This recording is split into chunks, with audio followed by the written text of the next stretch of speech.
Aloha, How, Kaya, Osio, Halido, Uluku. Tiali. Hello.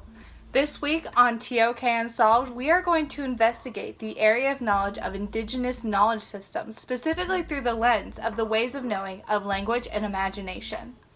First, I think it's important to define some of those key concepts Meagan just mentioned. Indigenous peoples existed before pre-colonial settlers, and they have strong links to land and surrounding natural resources. They have distinct legal, social, and economic systems, as well as their own language, culture, and beliefs. Indigenous peoples form the non-dominant groups of society. Examples would be the Cherokee in Cherokee, North Carolina, or the Inuits of Canada. Imagination as a way of knowing refers to developing knowledge without the use of our senses. It allows us to widen the scope of our understanding of concepts, ideas, or phenomenons. Imagination is strongly associated with creativity and the ability to fill in the blanks on our understandings without fully knowing the whys and the hows. In relation to indigenous knowledge systems, or IKS as it will be referred to from now on, this is present in different creation myths as different indigenous groups tell. Finally, there's language as a way of knowing. This is entirely based on human communication, either spoken or written. Today, we will explore untranslatable words from different indigenous languages and the significance of these words in their culture. We will also discuss the importance of communication through material items. Most importantly, we're going to show you how TOK can be fun and exciting! Just like learning and keeping up with your AP World History work.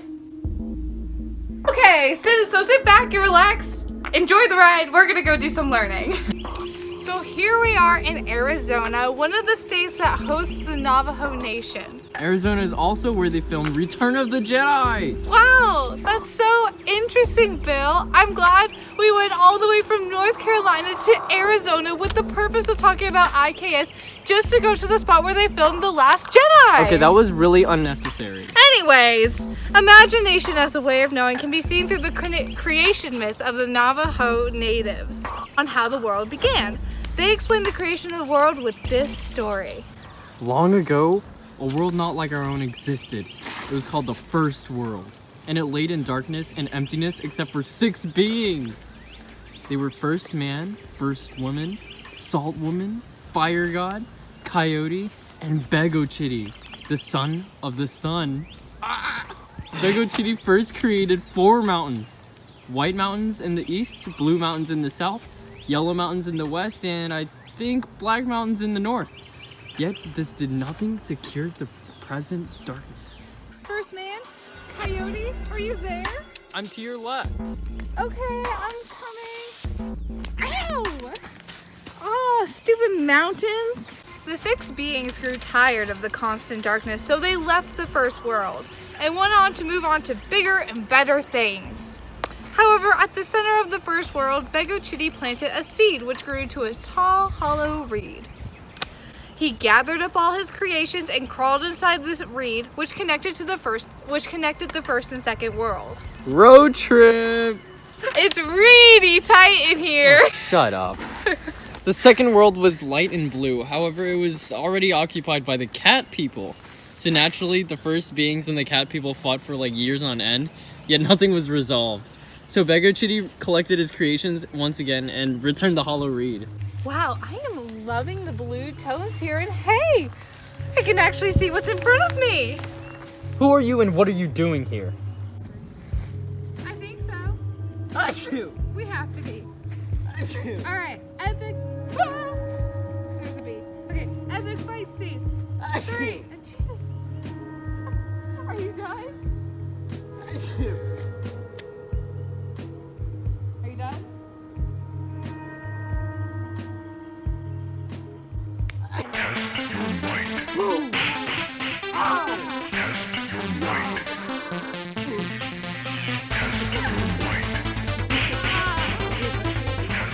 Luckily, the reed grew into a third world, and this world was yellow, and it was absolutely beautiful and full of light.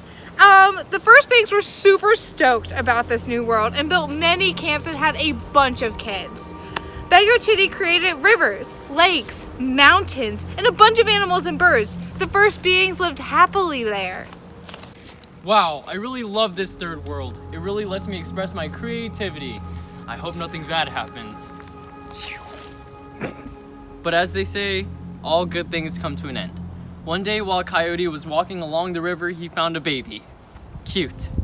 And that baby was the child of the water monster of the third world. Instead of asking if this was anyone's baby, Coyote stole the baby and hid him under a blanket. Oh my gosh, a baby.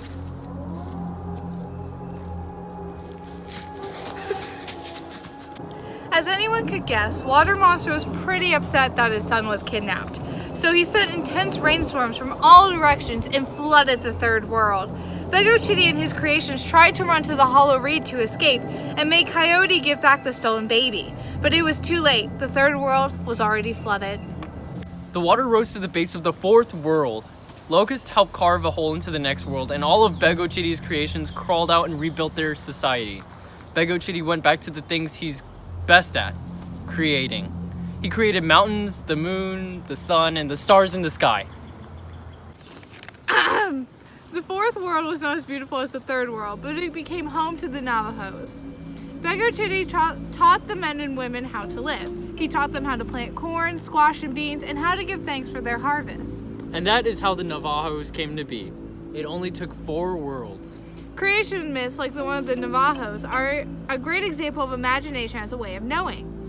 The creation of the world is something that no one knows how it happened. So many indigenous groups created their own stories to explain this phenomenon, Bill. Even though they couldn't witness this event, they are able to imagine it through dance and storytelling. Thank you. And we're going back to the office. Now we're back at the office. Well, that was a fun little road trip, but what now? Bill, did you literally forget already? We gave our whole thesis like 5 minutes ago. Oh, right. The words that exist in different indigenous languages is indicative of how a culture sees the world and how they feel emotions. Let's look at some untranslatable words from other indigenous languages. Surupak is the Inuit word that refers to the feeling of anticipation when you're expecting someone that leaves your constant check at the door or the window to see whether they're coming. It's the impatient excitement for a visit that makes you look out the window countless times in hopes to see whether your guest arrives or not. He was supposed to be here 3 minutes ago. Megan, chill out. How can I chill out? Brad's supposed to propose to me tonight.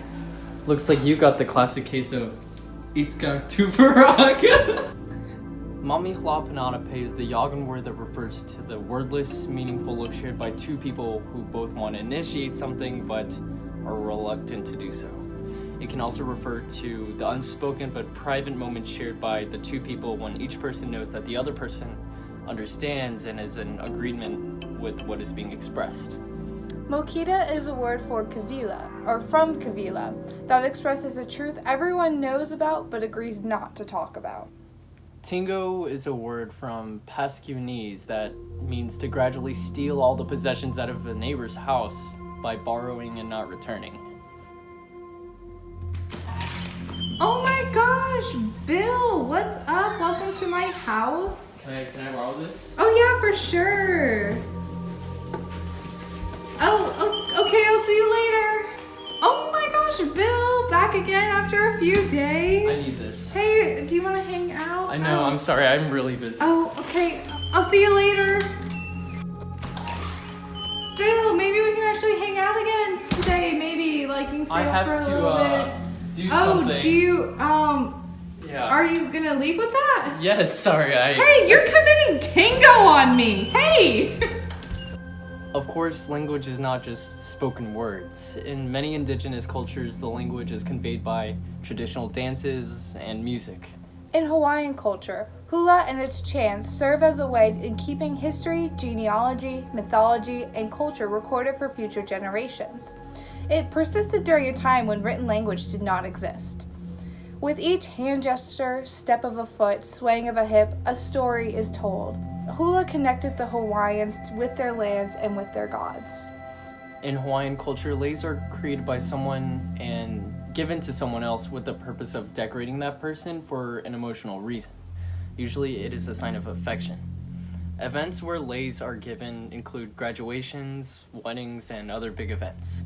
They represent love, friendship, appreciation, congratulation, and recognition. I'm so glad to be home after South Korea. Oh my gosh, Bill, you're Meagan! back! Welcome back! Wow, look at this!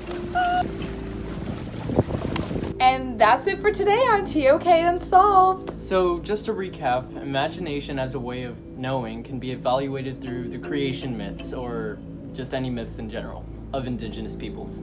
These stories offer up explanations of phenomenons that we are unable to determine an answer to, like the creation of the world. Language as a way of knowing is also present in indigenous groups because they have untranslatable words that expresses ideas and emotions familiar to them. Furthermore, there are the languages of dance and gift-giving that carry cultural significance. Aloha, Tanyan Maniyo, Kia, Stiyu, Haliro, Ilanilu. Yin Yao. Goodbye! Oh wait, that was cute.